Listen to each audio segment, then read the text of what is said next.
അവർ 7 പേരും ഒരു വെക്കേഷൻ ട്രിപ്പിന് വന്നതാണ്. താമസിക്കാൻ കിട്ടിയത് ഒരു വീട്. വളരെ ഭംഗിയുള്ള വീടാണ്. പക്ഷേ ജിന്നിന് അവിടെ അത്ര ഇഷ്ടായില്ല. എന്തൊക്കെയോ പോലെ. ചിലപ്പോൾ തോന്നലൊക്കെ ആയാലോ. എല്ലാവരും ഭക്ഷണം കഴിച്ച് കിടന്നു.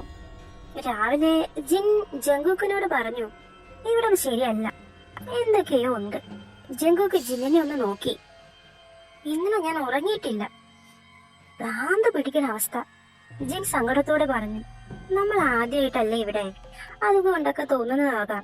ജിനേട്ട പൊയ്ക്കോ, ഫുഡൊക്കെ ഞാൻ ഉണ്ടാക്കിക്കോളാം. ജങ്കുക്ക് ആറമ്മിനോട് ഇതൊക്കെ പറയുന്നു. അവൻ നിന്നെ പറ്റിക്കാൻ പറഞ്ഞതാകും, നിന്നെ പേടിപ്പിക്കാൻ. മണ്ട, നീ അതൊക്കെ വിശ്വസിച്ചോ?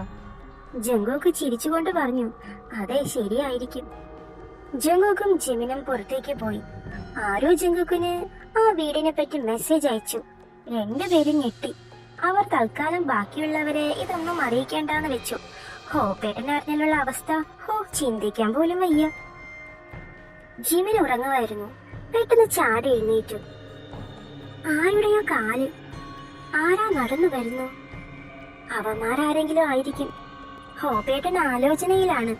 ജൂണും ജിന്നും പരസ്പര ബന്ധമില്ലാതെ എന്തൊക്കെയോ പറയുന്നു. ജിമിൻ ഹോപ്പേട്ടന്റെ അടുത്ത് വന്നു. എന്താ കിളി പോയ പോലെ ഇരിക്കണേ? എന്ത് പറ്റി ഹോപ്പേട്ടാ? നമുക്ക് ഇവിടുന്ന് വിട്ടാലോ? ഒരു രസമില്ല ഇവിടെ, ആകെ ഒരു ഇത്. ജിമിനൊന്ന് ഷോക്കായി. കുക്കിന്റെ ഫോണിൽ വന്നത് ഒന്നും സത്യമാകരുത് എന്ന് അവൻ പ്രാർത്ഥിച്ചിരിക്കുമായിരുന്നു. ഇവിടെ സ്വിമ്മിംഗ് പൂൾ ഇല്ലേ?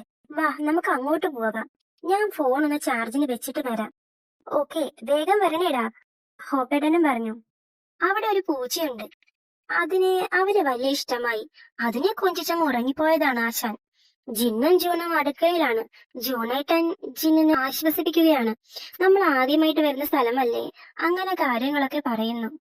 വേയും കുക്കിയും ഗെയിം കളിക്കുന്നു. അപ്പോൾ ഹോപ്പേട്ടന്റെ നിലവിളി.